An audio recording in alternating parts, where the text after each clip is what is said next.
श्री गणेशाय नमः। पूर्व के पाठ में महादशा के बारे में आप जान रहे थे। इस पाठ में आप अंतर्दशा तथा योगिनी दशा के बारे में जानेंगे। तो अंतर्दशा कैसे निकालते हैं, तो कि पहले क्या करते हैं कि हम जिस ग्रह के महादशा में जिस ग्रह का अंतर्दशा निकालना हो उससे हम क्या करते हैं, गुणा कर देते हैं। जैसे सूर्य की महादशा में चंद्रमा का अंतर्दशा निकालना हो तो क्या करते हैं, पहले कि हम सूर्य की जो महादशा होती है और चंद्रमा की जो महादशा वर्ष है उन दोनों को क्या करते हैं, एक साथ रख लेते हैं। अर्थात सूर्य की महादशा 6 वर्ष, चंद्रमा की महादशा 10 वर्ष, तो 6 और 10 में गुणा कर देते हैं और जो गुणनफल आता है उसमें 120 से भाग देते हैं। जो लब्धि आती है वो वर्षादि अंतर्दशा इत्यादि हो जाती है। तो इस प्रकार से हम अंतर्दशा निकालते हैं।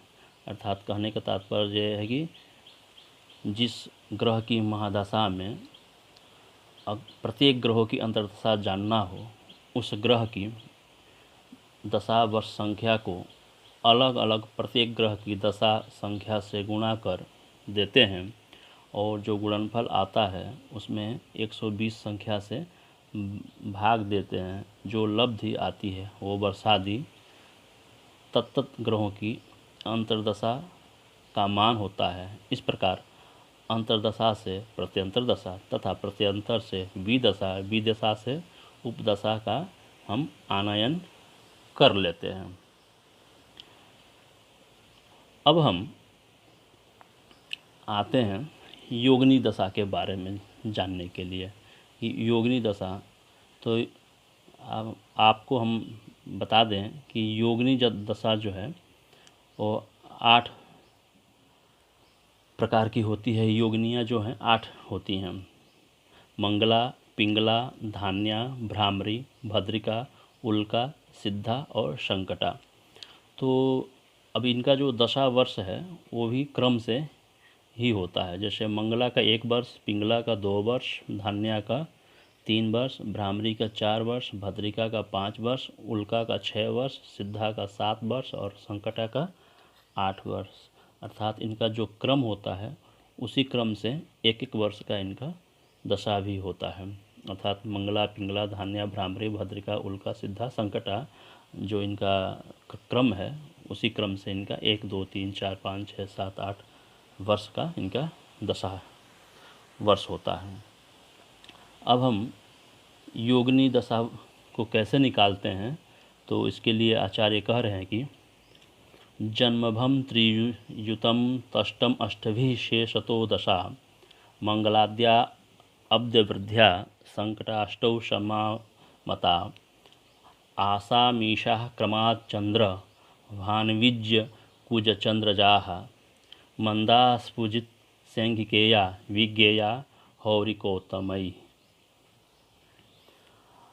अर्थात जो जन्म नक्षत्र होता है उसको क्या करते हैं कि हम त्रियुतम, उसमें 3 जोड़ देते हैं, तष्टम अष्टभी और 8 संख्या से भाग देते हैं। तो जो शेष होता है वो मंगला इत्यादि जो है 8 दशाएं होती हैं, जो पहले आपको बता चुका हूँ कि मंगला, पिंगला, धान्या, भ्रामरी, भद्रिका, उल्का, सिद्धा, संकटा, ये 8 प्रकार की दशाएं होती हैं। तो पहले क्या करते हैं कि नक्षत्र संख्या ले लेते हैं, नक्षत्र संख्या में 3 जोड़ देते हैं और 3 जोड़ने के बाद से उसमें 8 का भाग देते हैं। जो शेष आता है वो मंगलादि योगिनी दशा हो जाती है, जो आप लोगों के सामने उदाहरण के रूप में मैं प्रस्तुत इसको कर रहा हूँ। उसके बाद इनके जो स्वामी होते हैं वो क्रम से चंद्रमा, सूर्य, बृहस्पति, मंगल, बुध, शनि, शुक्र, राहु और केतु होते हैं। अर्थात जो मंगला का स्वामी होता है वो चंद्रमा, पिंगला का सूर्य, धान्या का गुरु, भ्रामरी का मंगल, भद्रिका का बुध, उल्का का शनि और सिद्धा का शुक्र और संकटा का राहु और केतु, ये जो होते हैं ये इनके स्वामी होते हैं। तो आप योगिनी दशा निकालना जान गए, उसके स्वामी के बारे में भी जान गए। अब योगिनी अंतर्दशा का ज्ञान कैसे करेंगे उसके बारे में आप जानेंगे। तो इसमें कह रहे हैं कि दशा दशा हताकार्या शिवनेत्र विभाजिता लब्धम मासादिकम गेयम योगिन्यांतरम स्फुटम। अर्थात दशा दशा हताकार्या शिवनेत्र विभाजिता लब्धम मासादिकम गेयम योगिन्यामंतरम स्फुटम। अर्थात महादशा वर्ष को अंतर्दशा के वर्ष से गुणा कर देते हैं और 3 का भाग देते हैं, जो लब्धि आती है वह अंतर्दशा होती है। जैसे कि कोई एक आपको उदाहरण मैं बता देता हूँ। जैसे सिद्धा महादशा में संकटा की अंतर्दशा निकालनी हो तो सिद्धा के वर्ष संख्या होती है 7 वर्ष और संकटा का 8 वर्ष, इन दोनों को गुणा कर देते हैं और गुणा करने के बाद से उसमें हम 3 का भाग देते हैं तो 18 आ गया कि 18 मास 20 दिन हो गया।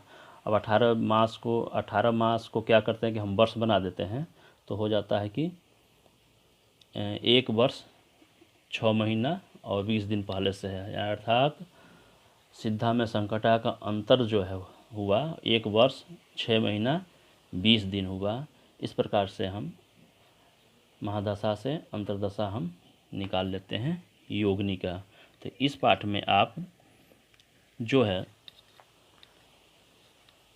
अंतर्दशा, ग्रहों का अंतर्दशा और योगिनी दशा का ज्ञान कैसे करते हैं और योगिनी दशा के माध्यम से हम अंतर्दशा का ज्ञान कैसे करते हैं, इसके बारे में आप जाना। तो कुंडली चक्र में महत्वपूर्ण जो भाग है वो दशा का ज्ञान होना है।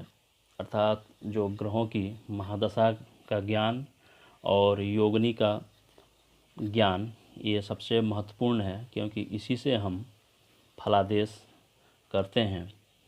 अगर शुभ ग्रहों का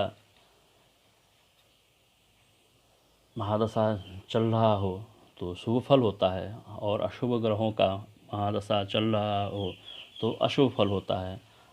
ऐसा आचार्यों का मत है, जो हम आगे का हम पढ़ेंगे। धन्यवाद।